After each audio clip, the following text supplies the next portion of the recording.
Hello tout le monde, j'espère que vous allez bien. Aujourd'hui on se retrouve dans cette nouvelle vidéo car j'avais envie de vous parler de mes supports de mon album préféré de Mylène Farmer, sorti en 2008, Point de suture. Juste pendant cette vidéo, je vais changer de t-shirt à un moment. Pas devant vous, hein, je sais que vous en rêvez toutes et tous, mais ça n'aura pas lieu. Non, en fait, j'ai tourné une vidéo la semaine dernière qui n'est finalement pas sortie parce qu'elle me plaisait pas, etc. Bon, bref. Et donc dans cette vidéo, je faisais un petit coup de gueule. J'adore gueuler, qui me plaît plutôt bien. En fait, c'est de la prévention, vous comprendrez. Et donc, je vais tenter d'insérer cet extrait dans cette vidéo aussi. Donc, au montage, je vais essayer de faire un truc, je vais voir. Je vais caser ça. Donc voilà, donc si vous voyez que je suis habillé différemment d'un coup et qu'après je reviens habillé comme je l'étais au début de la vidéo, c'est normal, voilà. Commençons donc la présentation de mes supports de l'album Point de suture. J'ai tous les supports français, je crois. Enfin, les originaux, parce que les rééditions, je m'en fous un peu. Si je tombe dessus, je les achète, mais voilà, c'est pas ma priorité, quoi. Donc pour commencer, le CD Super Jewel Box France. Super Jewel Box, super simple à dire, ça prend la vidéo, je le sens. Que j'avais acheté à l'époque, d'ailleurs ça se voit, il a un peu vécu. Je sais pas si vous allez voir ici, il y a une sorte de fissure. Mais bon, ça montre un petit peu son histoire, donc on juge pas. À l'intérieur, le CD. À gauche, le livret. Le livret avec ses photos que j'adore, avec la poupée, avec ses instruments chirurgicaux, ses cicatrices. Plein de joie et de gaieté. J'adore.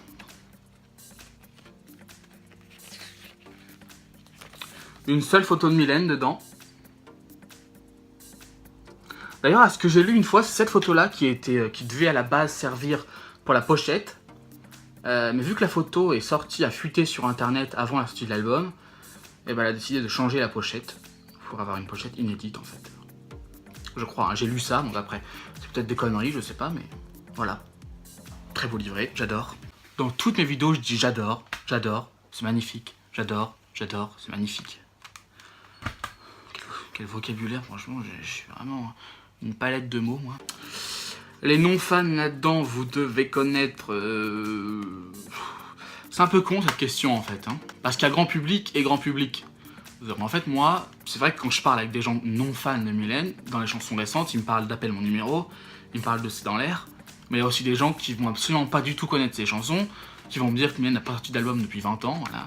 Bon. Voilà, donc faire des généralités comme ça, c'est un peu con, je trouve. Je m'en rends compte maintenant en fait. Donc bon, je vous montre les titres. Et démerdez-vous. Ensuite, l'édition française Digisleeve, Digipack quoi, qui se déplie en 3 parties, avec la petite citation. À gauche, on a le livret, qui est totalement identique à celui de l'édition classique, donc je vais pas m'éterniser dessus. Et à droite, on a le CD, qui lui est totalement différent de l'édition, la première édition. Donc je vais vous le montrer. Et en bonus, sur cette version-là, on a le clip de Dégénération. Donc voilà, merveilleux clip. Donc ça fait plaisir de l'avoir sur un support physique. Étant donné que Madame n'a pas encore l'air décidée de nous sortir ses clips depuis 2008, elle n'a pas l'air décidée de nous les sortir en DVD. Donc on attend, hein, voilà. Donc si on a un clip ou deux par-ci par-là sur un support, c'est toujours sympa. L'édition fourreau, avec encore son blister, ses étiquettes.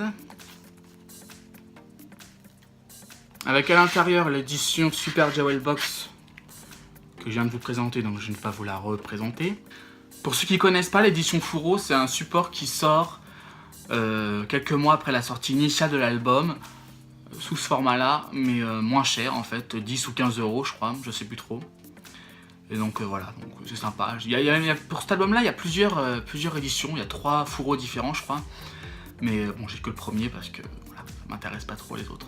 Déjà que le premier, c'est pas non plus la grande passion quand je l'ai acheté, donc voilà. Maintenant, passons à une catégorie que j'adore encore plus, les imports.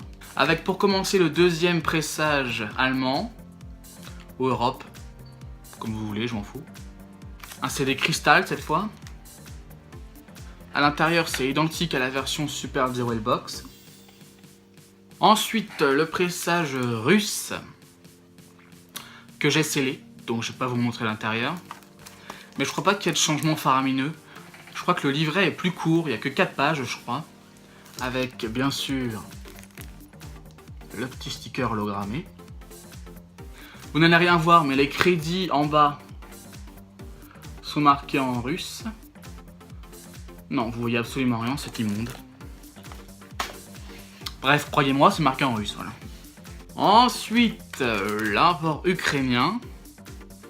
Alors, je sais pas ce que vous en pensez, mais franchement, les imports ukrainiens, je sais pas s'ils font des économies d'encre en Ukraine ou quoi, mais alors la qualité d'impression de la pochette, c'est juste dégueulasse. Regardez, si on compare l'édition française avec l'édition Ukraine, regardez la différence quand même de qualité d'impression de l'image.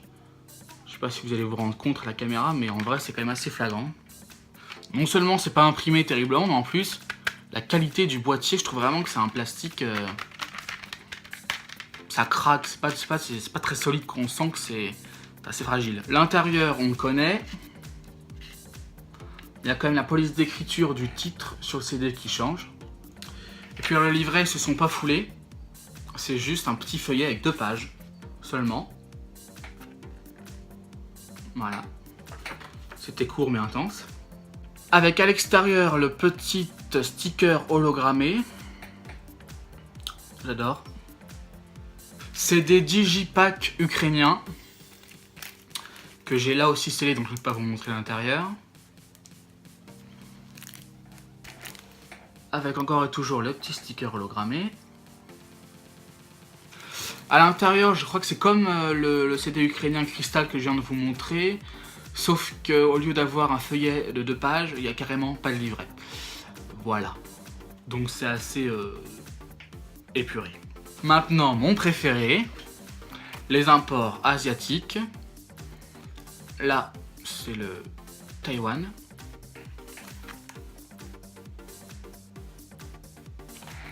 J'adore vraiment plus que tout au monde les imports asiatiques. Vraiment, contrairement aux Ukrainiens, justement, eux, ils sont toujours dans une qualité incroyable. Ils sont beaux. Pour certains artistes, pas pour Mylène malheureusement, mais pour certains artistes, on a des chansons inédites carrément dessus. En réalité, c'est le premier import Europe qui est mis, que je n'ai pas, mais c'est lui, voilà. Mais ce qui compte le plus sur les imports asiatiques, et je pense qu'on sera tous d'accord là-dessus, c'est les petits OB. Ces petits bouts de papier qui font que mon cœur bat la chamade. C'est tellement beau. C'est tellement de bonheur. Le gars qui aime pas du tout ça, tu sais. Pourtant, celui-ci, c'est loin d'être le plus beau qu'on ait eu. C'est un des plus laids, je crois. Parce que bon, il n'a pas trop de rapport avec la pochette de l'album. Généralement, les couleurs, ça ressemble plutôt à celles qui se trouvent sur la pochette. Mais là, non. Mais quand même, j'adore. D'ailleurs, je précise, si jamais je fais une erreur sur le numéro du pressage ou sur le pays d'où il vient, etc., etc., je tiens à préciser que moi non plus, je suis pas un référentiel vivant, hein, parce que je sais que certains youtubeurs et youtubeuses qui font la même chose que moi sur YouTube ont reçu parfois des messages relativement crus de personnes leur reprochant de faire parfois des erreurs. Oui, donc nous sommes des humains, d'accord. Je pense pas que ce soit la mort s'il y a des erreurs, d'accord. Le monde ne va pas s'arrêter demain. Donc sortez, prenez le soleil, écoutez Mylène, buvez de la vodka, vous verrez, rien de mieux. C'est quand même beaucoup plus intéressant que venir faire chier les pauvres gens qui tentent juste de partager leur passion avec les autres en fait. Voilà, je tenais juste à préciser ça. Ça m'évitera peut-être un message sur Instagram ce soir, hein, on sait jamais. Ensuite, la cassette Indonésie, que je vous ai déjà présenté dans ma vidéo des achats du mois de juin. Donc si ça vous intéresse de la voir en détail, je vous invite à regarder cette vidéo. Le gars qui se fait de la promo tout seul. Le vinyle maintenant, que j'avais acheté à l'époque, c'est un de mes premiers vinyles.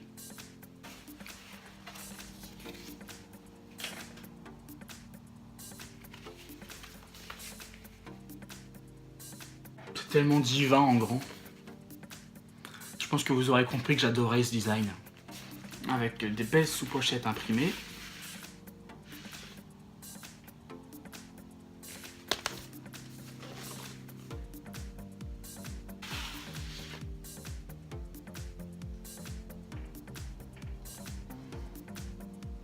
Quelle beauté. J'en ai deux. C'est pas du tout une réédition, c'est exactement le même. C'est juste que le premier que j'avais acheté à l'époque, lui, vous voyez au milieu, il est un petit peu déchiré. Les coins sont un peu usés. Du coup, ça me faisait un peu chier parce que vu que c'est mon album préféré, je voulais vraiment l'avoir en très bon état. Du coup, il y a quelques années, j'ai décidé de me le racheter en comme neuf. Avec lui, des coins parfaits, aucune déchirure. Alors oui, le premier, je pourrais le vendre. Je pourrais m'en débarrasser et le vendre à quelqu'un qui s'en fout d'avoir 1 cm de déchiré dessus. Mais bon, vu que c'est un des premiers vinyles que j'ai acheté, j'y tiens. Je suis sentimental comme garçon, donc j'ai pas envie de m'en débarrasser, voilà. Maintenant, le merveilleux double picture disc, sorti en 2013 à l'occasion de la tournée Timeless.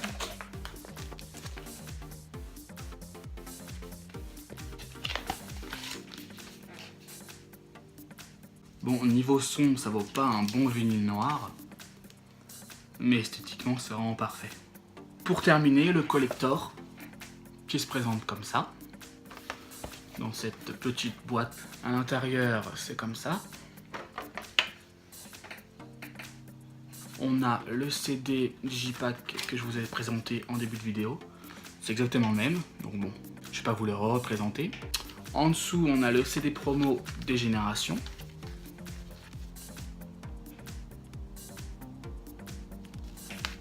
Je tremble, je sais pas pourquoi. Qui en réalité n'est pas le vrai CD promo envoyé à l'époque aux médias. Car sur le vrai, c'est marqué la phrase habituelle, ne peut être vendu, usage promotionnel, machin machin. Alors que là, c'est marqué ne peut être vendu séparément. Donc ça veut bien dire qu'il appartient au coffret. Donc faites gaffe, si vous voulez l'acheter, demandez bien des photos détaillées. Alors de toute façon, demandez des photos détaillées, peu importe ce que vous achetez, mais surtout pour ce genre de détails. Et pour finir, dans un élan de douceur, à côté, nous avons 2 instruments chirurgicaux, une paire de ciseaux, factice, et une sorte de grand clou bizarre. Voilà. Cette femme est folle, je l'adore. Voilà. Pour ma prochaine vidéo, j'ai besoin de votre avis. Car en fait, on m'a demandé de présenter le sextoy Sextonic là-haut. Mais je vous cache pas que je suis pas totalement serein. Parce que me connaissant, présenter un objet comme ça peut vite devenir vulgaire avec plein de blagues douteuses, hein, je me connais. Donc bon, dites-moi ce que vous en pensez, j'ai besoin de vous. Enfin, j'ai besoin de vous, j'ai l'impression d'être un homme politique là. J'ai besoin de vous. Vive la République. Et vive la France. Non, sérieux, donnez-moi vraiment votre avis. Please. Voilà, cette vidéo est maintenant terminée, j'espère qu'elle vous aura plu. De toute façon, on se retrouve assez vite pour la vidéo de mes achats du mois de juillet. Ça va pas tarder. Est-ce qu'une autre vidéo sortira avant celle-ci? Je sais pas. Peut-être. Suspense. Merci d'avoir regardé cette vidéo, je vous dis à la prochaine. Bye.